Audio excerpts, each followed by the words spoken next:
नमस्कार साथियों, स्वागत है आपका क्लासेस परीक्षा जंक्शन में। और इतिहास की एक श्रृंखला चल रही है आप लोगों की, जिसमें हम लोगों ने पहला लेक्चर कंप्लीट किया था। पहला पहला यूरोपीय कंपनियों का आगमन। हमने बताया था कि हम लोग सबसे पहले आधुनिक इतिहास पढ़ रहे हैं, क्योंकि परीक्षा के लिहाज से सारी चीज़ें सारे इतिहास में से सबसे इम्पोर्टेंट इतिहास जो बन जाता है वो आधुनिक इतिहास बनता है। परीक्षा चाहे कोई भी हो, चाहे वो अधीनस्थ सेवा चयन आयोग की हो और चाहे वो उत्तर प्रदेश लोक सेवा आयोग की हो, परीक्षा चाहे कोई भी हो, आपका सबसे ज़्यादा जो इम्पोर्टेंट बन जाता है आधुनिक भारत का इतिहास बन जाता है। ये हमने कल चर्चा कर ली थी, बार बार वो चीज़ें चर्चा नहीं करनी है। उसमें पहला लेक्चर हमने पढ़ा था, पहला पार्ट था यूरोपीय कंपनियों के आगमन में। पुर्तगाली वाला पूरा चैप्टर कंप्लीट हो चुका था। हमने बता दिया था कि 1498, एक बार हमने ब्रीफिंग कर देंगे अभी। और आज पार्ट 2 है। पहले लेक्चर में हमने बताया था कि 1498 में अपना मुनाफा कमाने के लिए यूरोपीय कंपनियों में सबसे पहले वास्को डी गामा भारत आया अब्दुल मजीद की सहायता से। और उसने क्या किया, मसाले यहाँ से खड़ी मिर्च जो काली मिर्च है लेके गया और हरी मिर्च देकर गया। और जो यहाँ से मिर्च लेकर गया था, मसाले लेके गए थे, वो 1 रुपए की लेके गया था तो 60 रुपए कमाया, यानी 60 गुना का मुनाफा वहां पर कमाया। फिर उसके बाद वहां पर उन लोगों ने मंत्रणा की कि जो है भारत में शासन भी किया जा सकता है, और शासन करने का उद्देश्य मात्र इस तरह से इतना ही था कि जो 1 रुपए खर्च करना था वो भी नहीं खर्च करना चाहते थे। इस लिहाज से उन्होंने वायसराय और गवर्नर की नियुक्ति की और देश में शासन करने की अपनी मंशा को जाहिर किया। और फ्रांसिस्को डी अल्मीडा हमने बताया था 1505 में आया, लेकिन वो वास्तविक पुर्तगाली संस्थापक नहीं बन पाया। लेकिन उसने ब्लू वाटर पॉलिसी, जिसको नीला जल नीति कहते हैं, वो उसने यहां पर लागू किया। जो नीला जल नीति थी, हमने बताया था नीला जल नीति क्या थी। नीला जल नीति, हिंद महासागर में कोई भी आएगा तो उसको परमिशन किससे लेनी पड़ेगी, पुर्तगालियों से परमिशन लेनी पड़ेगी। और फिर पुर्तगालियों ने धीरे धीरे अपना वर्चस्व स्थापित किया और 1510 में यूसुफ आदिल शाह से गोवा छीन लिया। किसने छीना था? अल-बुकर्क ने।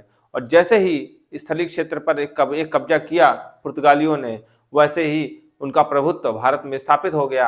और यानी अल-बुकर्क पुर्तगाली शक्ति को पहले, भारत में सबसे पहले पुर्तगाली शक्ति को स्थापित करने वाला कौन था? अल-बुकर्क। और अल-बुकर्क ही वास्तविक संस्थापक कहलाया कहां पर? भारत में। इसके बाद नानो डी क्यूना है 1529 से 1538 तक है, बहुत ज्यादा इंपॉर्टेंट नहीं है। हाँ, एक तरह से कहा जा सकता है। अब इसके बारे में थोड़ा बता देंगे, हम बताना भूल गए थे उस दिन जब हमने बताया था नानो डी कून्हा के बारे में। एक सती प्रथा थी, सती प्रथा भारत में थी। सती प्रथा का अंत किया था किसने? नानो डी कून्हा ने। कभी कभार आईएएस में प्रश्न पूछा जाता है, आएगा नहीं आपके, लेकिन फिर भी ध्यान रखिए। अच्छा, कोई भी चीज की जाती थी, ये लोग अपनी मंशा से करते थे। मंशा क्या थी सती प्रथा का अंत करने की? कि उस समय जो पुर्तगालियों की संख्या बढ़ाना चाहते थे, तो भारत में सतियों, भाई भारत में विधवा हो गए। सती प्रथा का अंत नहीं किया था, मतलब विधवा विवाह का प्रारंभ किया था, सती प्रथा का अंत कह सकते हैं। सती प्रथा का अंत करने का प्रयास किया, लेकिन जो विधवाएं बच गए उनसे शादी कौन करेगा? इनके दिमाग देखिए, इनसे शादी कौन करेगा? तो इनसे शादी करते थे पुर्तगाली, और पुर्तगाली इनसे शादी करके अपनी जनसंख्या बढ़ाते थे, बस केवल इसी कारण से इन्होंने सती प्रथा का अंत किया था। ऐसा नहीं था कि भारत की सामाजिक व्यवस्था को बहुत अच्छा करना चाहते थे। फिर धीरे धीरे इनका पतन स्टार्ट हुआ। हमने बताया था कि बहुत ज्यादा इन्होंने दिक्कतें स्टार्ट करती थी। इन्होंने पहले अपनी कोचीन में फैक्ट्री स्थापित की, फिर कन्नानौर में स्थापित की, और धीरे धीरे वर्चस्व स्थापित कर लिया था भारत के राजाओं के बीच में। धीरे धीरे वर्चस्वशाली स्थिति में आने लगे। लेकिन हर पाप का अंत होता है, और 1632 में शाहजहां ने हुगली में, जब इन्होंने पूरी तरीके से लूटपाट करना स्टार्ट कर दिया था, हुगली में 1632 में शाहजहां गए और पुर्तगालियों 1000 पुर्तगाली को बंदी बना लिया और पुर्तगालियों के वर्चस्व को कम करना प्रारंभ किया। पूरी तरीके से समाप्त कर दिया। लेकिन आप ये सोचिए कि क्या पुर्तगालियों का अंत क्या उसी समय से हुआ था? ऐसा नहीं था।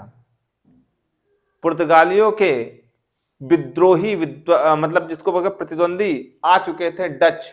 कौन थे? डच। आप लोग सुने होंगे हॉलैंड क्रिकेट मैच होता है, देखो हॉलैंड की टीम होती है, थोड़ा ऑरेंज कलर के कपड़े पहन के आती है, ठीक है ना, हॉलैंड। तो डच एक देश, हॉलैंड, नीदरलैंड इसको बोलते हैं, वहां से कुछ लोग, देखो आप देखिए, हम जितना भी इतिहास पढ़ाते हैं, एक चीज आप ध्यान दीजिएगा कि इतिहास कुछ और नहीं है। इतिहास आपके आस और पास का, जो आसपास क्षेत्र है बस यही जो आज आपके अड़ोसी पड़ोसी करते हैं, यही प्राचीन काल से चला चला आ रहा है। ऐसा नहीं कि आप पड़ोसी को देख के जलते हैं या पड़ोसी आपको देख के जलते हैं तो आज से जल रहे हैं। आपका पड़ोस में लड़का अगर सरकारी नौकरी पा गया और आप ना पाए तो आपका माता पिता आपका जीना हराम कर देते हैं। होता है कि नहीं होता है? ऐसे ही जब पुर्तगाली जो है जब पैसा कमाने लगे, 1 रुपया का 60 रुपया कमाने लगे और देश एकदम पूरी तरीके से धन धान्य करने लगे, तो वही के आसपास यूरोप में बसा हुआ था क्या, डच, नीदरलैंड, हॉलैंड जिसको उत्तर में है उसके, इन लोगों ने देखा अब इनके भी देश वाले इनके जीने थोड़ी न देंगे। इनके भी मन में आई, एक तो लालच भी होता है, लालच भी आ गया कि यार जब भारत से जाके ये लोग पैसा कमा सकते हैं तो हम क्यों नहीं कमा सकते हैं। ये लोग भी निकले और 1602 ईस्वी में नीदरलैंड की United East India Company Bharat आई। ठीक है ना। अभी इस फोर्ट विलियम के बारे में बाद में चर्चा करेंगे। नीदरलैंड की United East India Company Bharat आई। उस समय भारत में कौन था? उस समय भारत में जो प्रभुत्व में थे, उस समय भारत में प्रभुत्वशाली वर्ग में पुर्तगाली थे। तो इनका सबसे पहला काम क्या रहा होगा कि पुर्तगालियों से जो भी चीजें थी वो सब छीन लेना। इन्होंने धीरे धीरे पुर्तगालियों के जितने भी क्षेत्र थे सब पुर्तगालियों से छीनना प्रारंभ कर दिया, सब मार मार के छीनना प्रारंभ कर दिया। ठीक। इन्होंने सबसे पहली कंपनी कहां बनाई? सबसे पहली कंपनी मसूलीपट्टनम में लगाई। कहां पे लगाई? मसूलीपट्टनम में। अच्छा, हमने कहा ना हर चीज के पीछे एक कारण होता है। डचों ने सबसे पहले मसूलीपट्टनम में ही कंपनी क्यों लगाई और कहीं काहे नहीं लगाई? भाई देखो, तमिलनाडु, केरल, तमिलनाडु, गोवा, इन सब में ये है, ये भारत का नक्शा है। इधर है केरल, इसके ऊपर है गोवा, इधर है तमिलनाडु, ठीक है ना, और इधर है आंध्र प्रदेश। इन 3 जगह पे, ये हो गया गोवा, ये हो गया केरल, ये हो गया आपका तमिलनाडु। ठीक है ना, दिख रहा होगा। ये 3 जगह पर कब्जा हो चुका था किसका? पुर्तगालियों का वर्चस्व स्थापित था। अब जगह कौन सी बच रही थी? आंध्र प्रदेश। कौन सी जगह बच रही थी? आंध्र प्रदेश। तो आंध्र प्रदेश जब जगह बच रही थी, इसके जस्ट ऊपर आंध्र प्रदेश है, आंध्र प्रदेश जगह बच रही थी। आंध्र प्रदेश में जगह बचती पड़ती है मसूलीपट्टनम, जिसको आजकल मछलीपट्टनम के नाम से जानते हैं। तो वहां पर इन लोगों ने पहली फैक्ट्री स्थापित की। दूर इसलिए, अब आपके दिमाग में आ सकता है कि उत्तर प्रदेश में काहे नहीं स्थापित की, मध्य प्रदेश में काहे नहीं स्थापित की? इसलिए नहीं स्थापित की क्योंकि आंध्र प्रदेश केरल, तमिलनाडु, गोवा के आसपास पड़ता है और वहां से पूरी निगाहें रखी जा सकती हैं किसके ऊपर? पुर्तगालियों के ऊपर। एक एक गतिविधियों पर नजर रखोगे तभी तो उनके हर काम में टांग अड़ा पाओगे। तो इसी कारण से आंध्र प्रदेश के मछलीपट्टनम में इन लोगों ने पहली फैक्ट्री अपनी लगाई। किसने? डचों ने, 1605 में।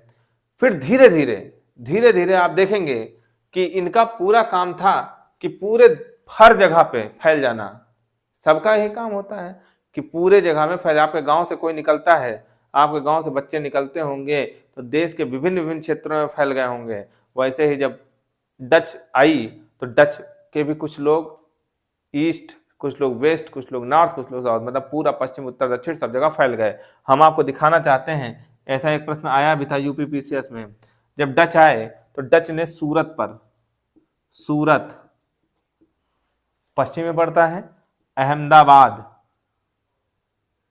ठीक है ना, सूरत, अहमदाबाद, मछलीपट्टनम हमने बता ही दिया था, मछलीपट्टनम देख लीजिएगा। अभी धीरे धीरे जोड़ेंगे तो पूरा एकदम पूरा देश जुड़ जाएगा। मछलीपट्टनम, इसके नीचे तमिलनाडु है, ये है आंध्र प्रदेश में, और ये नागापट्टनम है, ये नागापट्टनम है। नागापट्टनम आपको पड़ता है तमिलनाडु।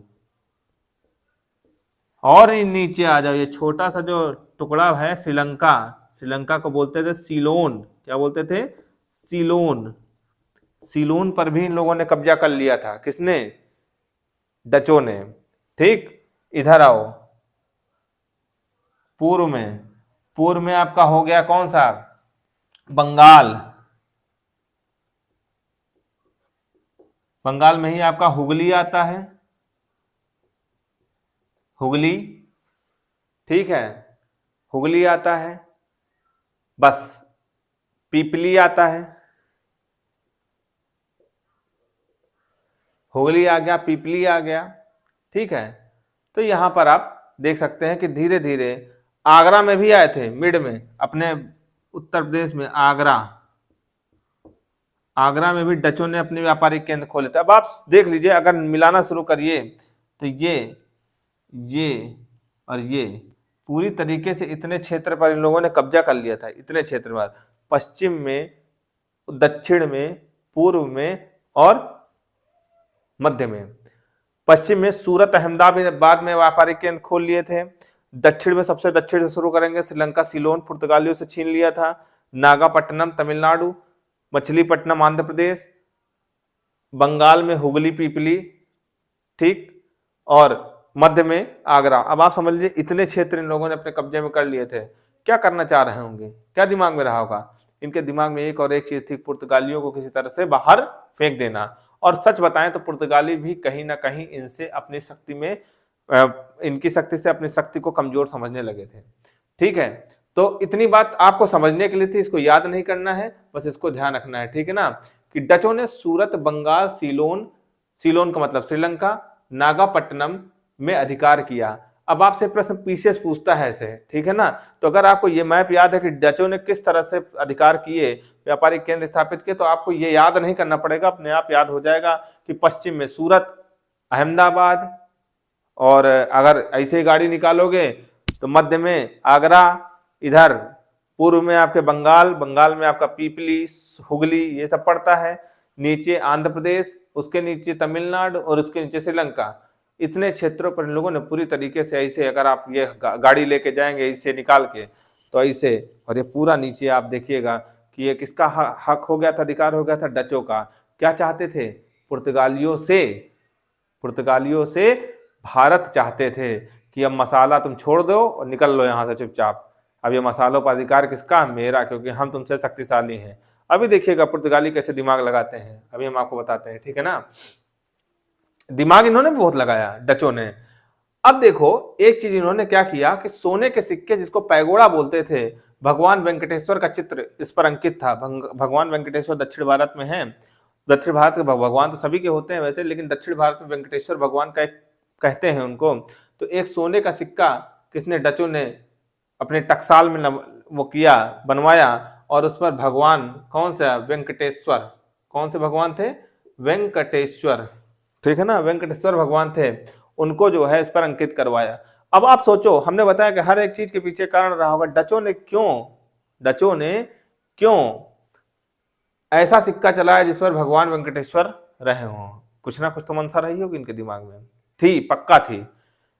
देखो पुर्तगाली, जब कहीं जाओगे ना तुम, तो अगर किसी को मार पीट के तुम केवल उस पर शासन कर सकते हो, मार पीट कर उस पर केवल शासन। जैसे कोई नेता, मान लो नेता, वो इतना वर्चस्वशाली होता है, इतना प्रभावशाली होता है, उसके पास इतना बल होता है, बल का मतलब होता है कि उसके पास इतनी पावर होती है कि वो किसी भी आम आदमी को थपड़िया सकता है, मार सकता है, गिरा सकता है।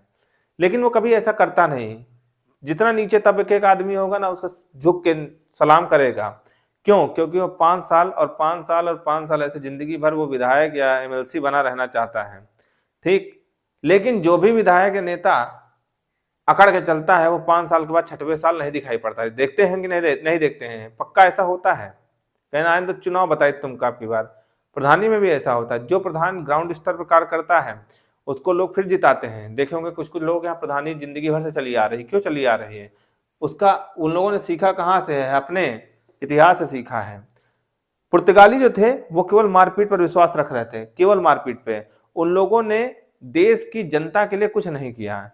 अब तुम सोच लो कि अगर कोई ऐसा बाहरी आदमी आ जाए, कोई विदेशी आ जाए, जो तुम्हें भगवान को सर्वोच्च स्थान दे दे, सिक्के, जो सिक्के होते हैं उस पर अगर छपवा दे, तो वहां की जनता भावनात्मक रूप से किसके साथ हो जाएगी? पुर्तगालियों के साथ रहेगी कि डचों के साथ रहेगी? भावनात्मक रूप से डचों के साथ रहेगी ना। डचों के जीतने का सबसे बड़ा कारण ये भी रहा, पुर्तगालियों के ऊपर हावी होने के कारण, क्योंकि वहां की जनता जो थी, अब उधर यूसुफ आदिल शाह को मार रहे हैं और इधर वो क्या कर रहे हैं? भगवान वेंकटेश्वर का चित्र छाप रहे हैं उनके टक्सा, मतलब सिक्कों पर। तो किसके साथ जनता रहेगी? डचों के साथ जनता रहेगी ना। तो बस आपको याद नहीं रखना पड़ेगा कि अब सोने के सिक्के पैगोड़ा को जो है किसने लॉन्च किया था, किसने जारी किया था? डचों ने जारी किया था। और किस कारण से जारी किया था? क्योंकि वहां की जनता का वो लोग क्या करना चाहते, दिल जीतना चाहते थे। और क्यों दिल जीतना चाहते थे? पुर्तगालियों को हराने के लिए। ठीक, तो ऐसे ही सिक्कों को छापने के लिए उन्होंने कोचीन, हमने बताया था कोचीन कल चर्चा की थी, कोचीन, मसूलीपट्टनम जहां पे वो थे, मनागापट्टनम के बारे में बता ही चुके हैं, पौंडीचेरी के बारे में बता ही चुके हैं, पुलिकट, ये सारे क्षेत्र केरल में थे। ये सारे क्षेत्र केरल में थे। कोचीन केरल में, मसूलीपट्टनम आंध्र प्रदेश में, नागापट्टनम तमिलनाडु में, पौंडीचेरी अपने आप में 3 जगह फैला हुआ है, ठीक है ना। और पुलिकट, यहां पर टकसाल की निर्माण करवाया। टकसाल का मतलब क्या होता है? जहां पर सिक्के छापे जाते हैं। बेटा इनको जरूर याद कर लीजिएगा कि डचों ने कहा अपने सिक्के छापने के कारखाने खोले थे। कोचीन, मसूलीपट्टनम, नागापट्टनम, पौंडीचेरी, पुलिकट। याद करने की जरूरत नहीं पड़ेगी, अपने आप याद हो जाएगा, क्योंकि हम बता रहे हैं कि 3 क्षेत्र याद करने हैं, बाकी सब जगह। अब कोचीन कहाँ है? केरल में है। कोचीन कहाँ है? केरल में। मसूलीपट्टनम कहाँ है? आंध्र प्रदेश। भाई जहां रहे होंगे वहीं तो किया होगा टकसाल की स्थापना। नागापट्टनम तमिलनाडु, ठीक। पौंडीचेरी, पौंडीचेरी 3 जगह फैला हुआ, आंध्र प्रदेश में, ठीक है ना, तमिलनाडु में और केरल में। और पुलिकट केरल में। पुलिकट कहाँ है? केरल में। तो आप ये ध्यान रखिएगा कि मछलीपट्टनम, नागापट्टनम तमिलनाडु में, इधर कोचीन है, इधर क्या है? केरल है। तो केरल में कोचीन पड़ता है, कोचीन पड़ता है। और एक कौन सी डिस्ट्रिक्ट पड़ती है? आपके पुलिकट पड़ती है, पुलिकट। तो पुलिकट केरल, पुलिकट और कोचीन कहाँ? केरल में मिल गया। नागापट्टनम तमिलनाडु में मिल गया। मछलीपट्टनम आंध्र प्रदेश में मिल गया। आपके टकसाल यानी सोने के सिक्के, सोने का मतलब जो भी सिक्के छापते रहे होंगे सोने का, तो इनका इंपॉर्टेंट मतलब ये विशेष प्रकार का सिक्का था जिस पर वेंकटेश्वर के चित्र छापते थे, और उसको बोलते कहते पैगोड़ा बोलते थे लोग, ठीक है। तो ये तो बाकी जो टकसाल में सिक्के छपते थे 3-4 जगह छपते थे, मछलीपट्टनम, नागापट्टनम, कोचीन और पुलिकट में, ठीक। इसके अलावा कुछ भी याद करने की जरूरत नहीं है। अब आपको मजे की बात बताते हैं। जब पुर्तगालियों को ये लगने लगा, ठीक है ना, पुर्तगालियों को ये लगने लगा कि भैया अब हमारे हाथ से पूरी तरीके से वर्चस्व छीना जा रहा है, तो उन्होंने दिमाग लगाया। उन्होंने कहा देखो यूरोप में कौन बहुत शक्तिशाली है। उन्होंने कहा ब्रिटेन इस वक्त बहुत ज्यादा शक्तिशाली है। तो पुर्तगालियों ने अपने यहाँ की एक लड़की थी जिसका नाम था कैथरीन, कैथरीन की शादी कर दी अपने ब्रिटेन के राजा चार्ल्स से, ठीक है ना। चार्ल्स से शादी कर दी और एक वैवाहिक संबंध स्थापित कर दिया पुर्तगालियों और इंग्लैंड के बीच में, यानी ब्रिटेन के बीच में क्या हो गया? एक वैवाहिक संबंध स्थापित हो गया। अब बताओ कि अंग्रेज किसका साथ देंगे? ब्रिटेन वासी कह सकते हैं, ब्रिटिश कह सकते हैं, या इंग्लैंड के वासी कह सकते हैं, अंग्रेज कह सकते हैं। अंग्रेज अब किसका साथ देंगे? डचों का साथ देंगे कि अपने समधियों का साथ देंगे? पुर्तगालियों का। अपने समधी पुर्तगालियों का साथ देंगे, समझे। तो अंग्रेज अब धीरे धीरे आने लगे थे। अब पुर्तगाली हो गए, डच हो गए। अब डच के बाद कौन आएगा? हमने बताया था क्रम। अब आएंगे अंग्रेज। अंग्रेज को बुलाने वाले कौन से तरह थे? कौन लोग थे? एक तरह देखा जाए तो अंग्रेज को बुलाने वाले पुर्तगाली ही थे, और उन्होंने वैवाहिक संबंध स्थापित करके बुलाया। बुलाने का मतलब है कि पहले से थोड़ा आमंत्रण निमंत्रण चल रहा था, लेकिन अब वक्त की जरूरत बन चुकी थी, नहीं तो डच पूरे देश पे कब्जा कर लेते। और डचों को फिर धीरे धीरे, डचों का वर्चस्व किसने खत्म किया? अंग्रेजों ने खत्म किया। अब किसका पदार्पण होगा? अंग्रेजों का पदार्पण होगा। और अंग्रेज जब आ चुके तो अंग्रेजों ने डचों को हर क्षेत्र में हराया, हर क्षेत्र में डचों को हराया। क्योंकि देखो इसमें कारण भी था, डच की सारी रणनीति कौन जान चुका था? पुर्तगाली। और पुर्तगाली किसके संबंधी बन चुके थे? अंग्रेजों के संबंधी बन चुके थे। तो सारी गुप्त इंफॉर्मेशन पुर्तगाली किसको दे देते थे? अंग्रेजों को दे देते थे। किसके बारे में? डचों के बारे में, कि डच ऐसे हैं वैसे हैं, इनकी युद्ध नीति ऐसी है, उनका ये सब कुछ बता देते थे। अंग्रेजों ने कहा ऐसा है, सुनो डच हॉलैंड वासियों, या तो मार काट करो और या तो चुपचाप यहां से हमसे समझौता करो, निकल लो। तो भाई दोनों में से समझौता हुआ कि ऐसा क्या समझौता किया जाए। उन्होंने कहा तुम भारत छोड़ दो, इंडोनेशिया चले जाओ। कहाँ? भारत के पूर्व में है इंडोनेशिया, और इंडोनेशिया उस समय भारत से ज्यादा मसालों का बड़ा केंद्र था। आज भी बहुत है वहां मसाले होते हैं पूर्व में। इंडिया के बाहर है इंडोनेशिया, और इंडोनेशिया में मसाले का केंद्र आज भी है और पहले भी था। तो अंग्रेजों ने कहा एक काम करो, तुम यहां से निकल लो, तुम जाओ इंडोनेशिया, इंडोनेशिया में हमारा कोई हस्तक्षेप नहीं होगा, तुम आराम से व्यापार करो, वहां मसाले खरीदो बेचो, हमसे कोई मतलब नहीं, हम तुम्हें परेशान नहीं करें, लेकिन तुम भारत छोड़ दो। यही किया किसने? डचों ने। बहुत दिमागदार थे, उन्होंने कहा यार हम यहाँ शासन करने थोड़ी ना है, हम तो व्यापार पैसा कमाने आए हैं, क्या हमारा देश छोटा पड़ रहा है। उन्होंने क्या किया, यहाँ से अपना बोरिया बिस्तर समेटा और कहाँ चले गए, इंडोनेशिया चले गए। यानी 1605 से ले 1602 से लेकर और 1825 तक, 1825 तक पूरी तरीके से बोरिया बिस्तर समेट के जा चुके थे डच। कहाँ गए थे? इंडोनेशिया गए थे। आपसे प्रश्न पूछा जा सकता है, कहाँ गए थे? इंडोनेशिया। क्यों गए थे? क्योंकि अंग्रेजों से इनका मतलब अपनी बातचीत हो गई थी, समझौता हो गया था कि हम इंडोनेशिया में व्यापार करेंगे, आप इंडिया में व्यापार करें, हमें कोई टेंशन नहीं, आप अपने समधियों के साथ रहिए और हम अकेले जाके मौज काटेंगे इंडोनेशिया में। ठीक, इतनी सी रही भाई किसकी? डचों की बात। अब बात आती है गुस्तावुस फोर्ट। गुस्तावुस फोर्ट। और एक प्रश्न कभी पीसीएस में पूछा जाता है इस तरह का कि डच, देखो उस समय जब बंगाल था ना, बंगाल बहुत मतलब समृद्धशाली क्षेत्र था और ये माना जाता था कि बंगाल में शासन किसी ने कर लिया तो सबने मतलब समझो सब जगह शासन कर लिया है। तो एक प्रश्न बनता है कि जब डच आए तो डचों ने सबसे पहली कंपनी बंगाल में कहाँ पे स्थापित की थी? पीपली नामक स्थान पर। कहाँ पे? पीपली। देखो डचों ने सबसे पहली कंपनी कहाँ स्थापित की? मसूलीपट्टनम में सबसे पहली फैक्ट्री खोली। लेकिन बंगाल में कहाँ खोली? ये प्रश्न बहुत ज्यादा इंपॉर्टेंट है। बंगाल के पीपली नामक स्थान में खोली। बंगाल में पहली फैक्ट्री कहाँ खोली? पीपली में खोली 1627 में। लेकिन बहुत ज्यादा दिन तक यहाँ कार्य नहीं कर पाए और फिर भाग गए कहाँ? चिंसूरा, जिसको बालासोर डिस्ट्रिक्ट बोलते थे उस समय, चिंसूरा। और चिंसूरा से में 1653 में इन लोगों ने वास्तविक अपना जो है व्यापार प्रारंभ किया, चिंसूरा से। ठीक, और यहीं पर गुस्तावुस फोर्ट की स्थापना की थी। कौन से फोर्ट की स्थापना? अब आपसे पूछा जाएगा गुस्तावुस फोर्ट की स्थापना किसने की थी? गुस्तावुस फोर्ट ये किसने की थी? ये डचों ने की थी। किसने की थी? गुस्तावुस फोर्ट की स्थापना डचों ने की थी।